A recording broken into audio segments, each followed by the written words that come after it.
자, 지금 리플 XRP 굉장히 중요한 구간에 들어왔기 때문에 급하게 영상을 찍고 있는데요. 오늘 나온 기사 내용을 보시면 최근 XRP가 반등하는 과정에서 업비트 지갑 흐름 점유율이 지난해 5월 이후 최고 수준까지 올라왔다는 분석이 나왔습니다. 이게 왜 중요하냐면 단순히 가격만 오른 게 아니라 실제 거래소 지갑 흐름에서도 업비트 쪽으로 수급이 강하게 몰리고 있다는 뜻이기 때문입니다.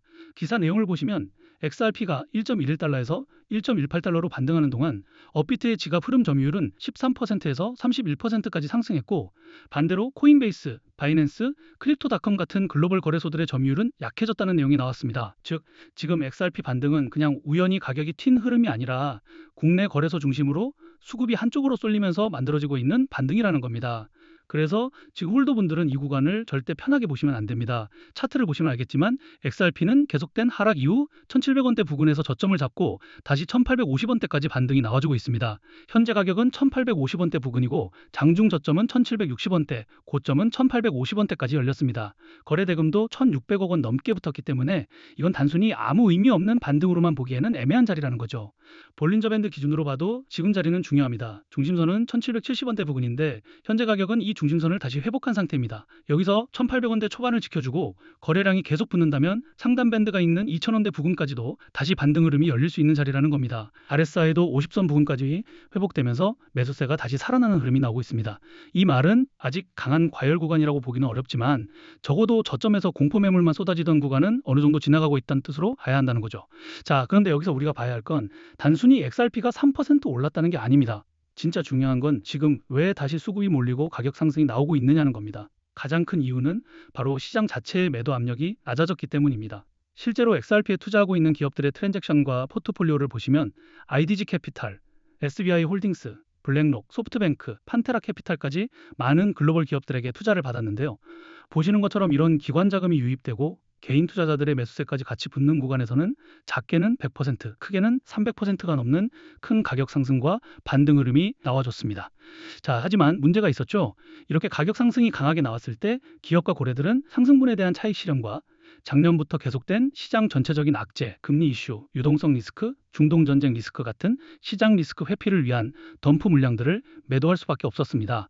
즉, 그동안 XRP가 눌렸던 이유는 XRP 자체의 펀더멘탈이 완전히 끝나서라기보다는 기업과 고래들의 덤프 물량, 그리고 공포에 던지는 개인 투자자들의 매도 물량이 같이 소화되면서 나온 눌림이었다는 거죠. 자, 그래서 지금 홀더분들은 굉장히 헷갈릴 수밖에 없습니다. 업비트 지갑 흐름 점유율은 지난해 5월 이후 최고 수준까지 올라왔고 차트도 중심선을 회복하면서 다시 반등이 나오고 있는데, 동시에 거래소로 물량이 들어온다는 건 이거 고점에서 던지려고 옮기는 거 아니냐, 지금이라도 정리해야 하나, 아니면 여기서 2,000원대까지 다시 열리는 거 아니냐, 이런 고민이 계속 들 수밖에 없는 자리라는 겁니다. 결론부터 말씀드리면 단기적인 하락과 눌림은 더 나아질 수 있습니다. 왜냐하면 아직 2,000원대 부근에는 강한 매물대가 남아있고 업비트로 들어온 물량이 실제 매수세로 이어지는지 확인이 필요한 자리이기 때문입니다. 자, 그런데 여기서 많은 분들이 가장 크게 실수합니다. 바로 이런 반등 이후에 눌림과 흔들림이 나올 때 공포가 가장 큰 구간에서 물량을 너무 쉽게 뺏긴다는 겁니다. 조금만 밀리면 역시 끝났구나 하면서 던지고 막상 거래량이 다시 붙으면서 1,900원대와 2,000원대를 열기 시작하면 그때서야 뒤늦게 따라붙게 된다는 거죠. 그런데 지금 우리가 XRP 물량을 절대 쉽게 뺏기면 안 되는 이유가 있습니다. 바로 조만간 한 번 더 큰 가격 상승과 반등 흐름이 나와줄 수 있는 중요한 재단의 락업 해제 일정과 온체인 데이터가 있기 때문인데요. 보시는 것처럼 그동안 XRP를 눌러왔던 덤프 물량들이 계속된 하락과 횡보 구간에서 상당 부분 정리되면서 시장 자체의 매도 압력은 낮아졌습니다. 물론 아직 가격 자체가 완전히 추세 전환을 만든 자리는 아니고 1,900원대와 2,000원대 매물대 구간을 해소하는 과정에서 계속 흔들릴 수는 있습니다. 하지만 고점에서 강하게 쏟아졌던 물량들이 어느 정도 정리됐기 때문에 언제든지 다시 거래량이 붙기 시작한다면 가격은 생각보다 빠르게 반등할 수 있다는 겁니다. 그리고 더 중요한 건 아직까지 매도되지 않은 대규모 XRP 물량들이 또 한 번 더 재단의 락업 해제 일정에 맞춰서 1년 만에 거래소로 이동하고 있다는 겁니다. 자, 이렇게 말씀드리면 시장에 매도 가능한 물량이 많아지는 거니까 가격 하락을 만드는 악재 요소 아닌가요? 이렇게 질문들 주시는데 꼭 그렇지만은 않습니다. 왜냐하면 결국 기업과 고래들도 지금처럼 덤프 물량들이 상당 부분 정리되면서 시장의 매도 압력이 낮아졌을 때 아직 남아있는 물량들을 아무 가격에나 던지는 게 아니라 지금보다 더 높은 구간에서 정리하기 위해서라도 재단의 락업 해제 일정에 맞춰 가격 상승과 반등 흐름을 먼저 만들어줄 수밖에 없다는 거죠. 예시로 큰 논란이 됐던 건데요. 그동안 리플 재단과 코인 시장에서는 재단이 기업들에게 더 많은 투자를 받기 위해서 락업 해제 일정을 협업기관들에게 공개하고 이 일정 전마다 가격을 상승시키고 고점에서 매도할 수 있게 하면서 협업기관들은 수익을 보고 재단은 더 많은 투자를 받았다는 겁니다.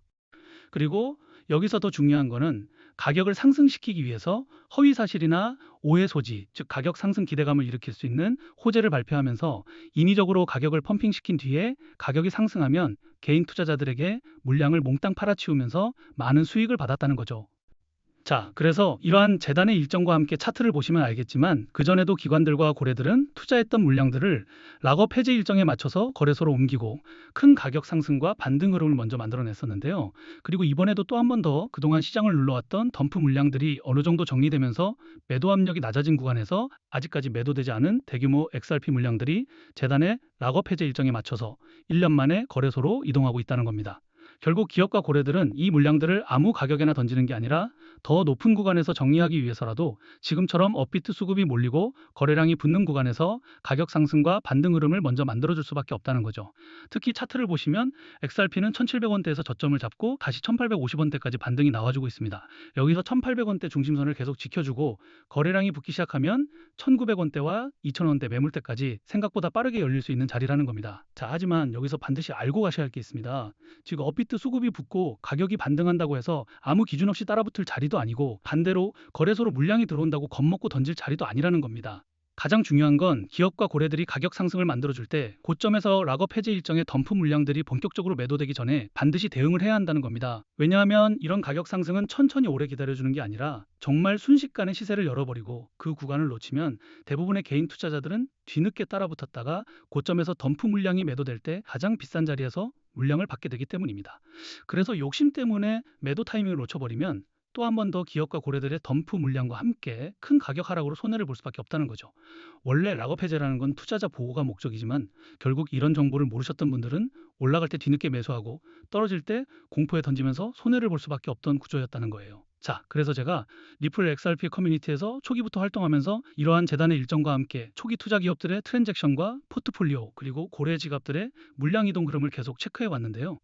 이제 이 정보를 통해서 락업 해제 일정 전에 거래소로 물량이 옮겨지고 나서 가격 상승이 나올 때 우리가 매도해야 하는 목표 매도가 그리고 덤프 물량들이 어느 정도 정리된 뒤 다시 재매수를 준비해야 하는 시점들까지 같이 공유해 드릴 거예요. 자, 그런데 이런 정보들을 영상에서 모든 분들에게 다 빠르게 공개해 드리고 싶은데 제가 저번에도 공개했다가 유튜브 영상 정책 때문에 삭제가 된 적이 있어요. 그래서 이제는 구독자분들에게만 따로 공유해 드리는 소통방에서만 정리해 드리고 있는데요.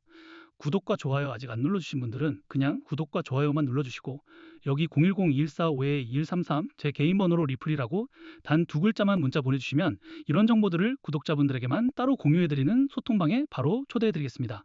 그리고 걱정들 하시는 게 이런 정보를 대가로 금전적인 요구를 하거나 투자 강요를 하거나 뭔가를 요구할까 봐 걱정을 많이 하시는데요. 그런 건 어디를 가시더라도 무조건 사기니까 절대 당하시면 안 됩니다.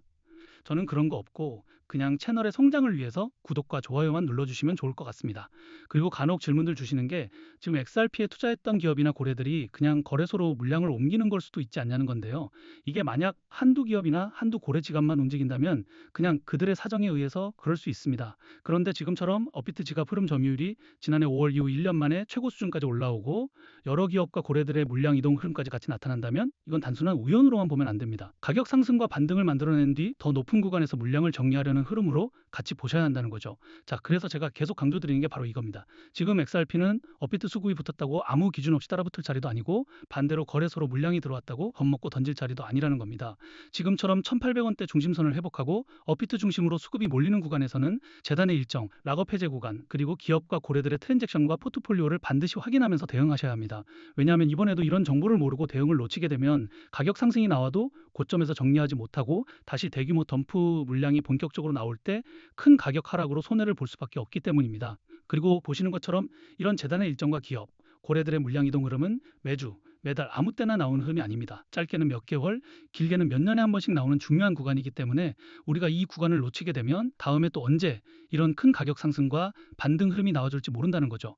자, 그래서 최소한 재단의 일정, 트랜잭션, 포트폴리오 흐름, 그리고 거래소 지갑 이동 흐름은 반드시 확인해 보시고 직접 투자하셔야 한다는 겁니다.